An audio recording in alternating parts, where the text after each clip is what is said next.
Cube Radio.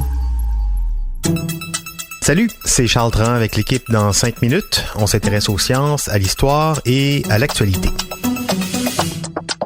Aujourd'hui, on parle de drogue. Dernier épisode, légal ou pas légal? Le Canada est officiellement un pays où la vente du cannabis est légalisée. Une loi complexe, par contre, avec des particularités provinciales, municipales, très locales, même privées. Et pour démêler tout ça, je me joins à mon collègue Benjamin Bourque. Salut Benjamin. Bonjour Charles. À qui je vais poser des questions qui se terminent toujours par légal ou pas légal. Benjamin, es-tu prêt? Allons-y. C'est parti. Alors, fumer dans la rue, légal, pas légal? La loi provinciale interdit de fumer du cannabis partout où il est déjà interdit de fumer du tabac. C'est le cas d'ailleurs à Montréal.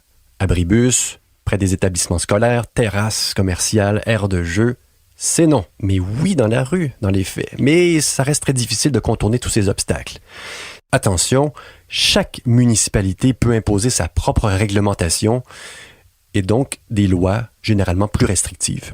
Donc, si vous allumez un joint à Montréal, assurez-vous de le terminer, par exemple, avant la rue Atwater, où il va être interdit de fumer à certains endroits, comme dans les parcs de Westmount.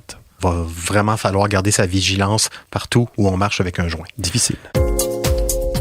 Pour acheter du pot, on doit avoir 18 ans et plus, OK, mais en fumer si on est âgé, mettons, entre 15 et 17 ans, légal ou pas légal? Même si un jeune sur 3, âgé donc de 15 à 17 ans, dit avoir déjà fumé du cannabis, eh bien, non. Ado, il faudra prendre ton mal en patience et attendre d'avoir atteint la majorité, 18 ans, ici au Québec, avant d'en consommer parce que il est interdit d'en posséder, tout simplement. La loi mentionne toutefois que si tu te fais prendre avec 5 grammes ou moins, tu es passible d'une amende de 100 $. Fais le calcul. Est-ce que le risque en vaut le spliff? À toi de juger. Si j'ai des graines, de l'engrais et un potager et que je souhaite cultiver mon propre cannabis bio, légal ou pas légal? Alors, pour toutes celles et ceux qui ont le pouce vert, voudraient mieux habiter ailleurs qu'au Québec, qui en interdit la culture. C'est historique, hein? Au Québec, on aime les monopoles. Seules les entreprises accréditées par la SQDC pourront en faire pousser et le vendre à la société d'État. Enfin, je peux vapoter du cannabis chez moi, sur mon balcon, assis, en toute tranquillité, à regarder les avions passer dans le ciel. Légal, pas légal? Propriétaire, vous avez 90 jours à partir de la date du 17 octobre pour modifier un bail et y inclure une interdiction de fumer donc dans un logement locatif. Ça peut comprendre la consommation donc sur les balcons ainsi que sur les terrasses. Ne pensez pas vous réfugier dans une salle de bingo. L'alinéa 14 de l'article 11 proposé dans la loi l'interdit. Dans un bingo, c'est pas possible. En même temps, Charles, ce serait très chaotique, un bingo sous influence, voire même dangereux avec les tamponneuses puis tous ces chiffres là, qui défilent. Ouais, je sens venir le bad trip. Vendre ces muffins aux potes à l'occasion d'une activité de financement, genre les scouts, légal ou pas légal? Malheureusement pour les scouts, la vente de produits comestibles qui contient du cannabis, exemple des brownies aux potes, est interdite.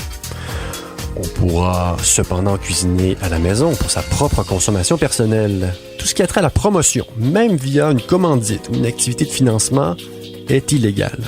Un principe qui vaut même pour la Société québécoise du cannabis, qui ne pourra pas offrir aux consommateurs un cadeau ou une remise ou la possibilité de participer à une loterie, un concours, un jeu, etc. Impossible donc d'obtenir des points sur une éventuelle carte Respire. OK. Et si je consomme, mettons, 0,08 joints, c'est légal ou pas légal de prendre le volant? Tolérance 0. Conduire sous influence est interdit.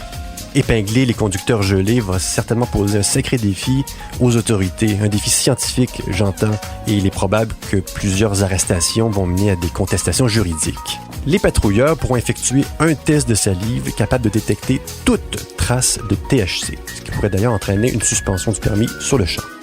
Emporter avec moi 5 grammes de cannabis dans mes bagages pour un vol à destination de, mettons, Regina. Légal, pas légal? Regina, Rimouski, Trois-Rivières, Saint-Jean-Terre-Neuve, Iqaluit, c'est pareil, ça va planer au pays. Pour les vols intérieurs, les passagers pourront transporter jusqu'à 30 grammes de cannabis dans leur bagage placé en cabine ou encore en soute. Par contre, emporter un tout petit joint dans sa poche pour un vol à destination de, Las Vegas, ça demeure illégal. Même à destination d'États américains ayant légalisé l'usage récréatif de la marijuana, comme c'est le cas par exemple pour l'État de Washington. La possession de cannabis à bord de vols internationaux, elle, demeure illégale. OK, donc ce qui est fait chez nous reste chez nous. Ça a l'avantage d'être clair. Merci, Benjamin. Si on n'a pas répondu à toutes vos questions, évidemment, c'est normal. Cette loi est assez complexe. N'hésitez pas à vous référer au site du gouvernement provincial pour toute question demandant des réponses plus précises. Et surtout, rappelez-vous que c'est pas parce que c'est légal que c'est anodin. Donc, un petit conseil, tous, soyez prudents. Merci, Benjamin. Au revoir, Charles. C'était en 5 minutes.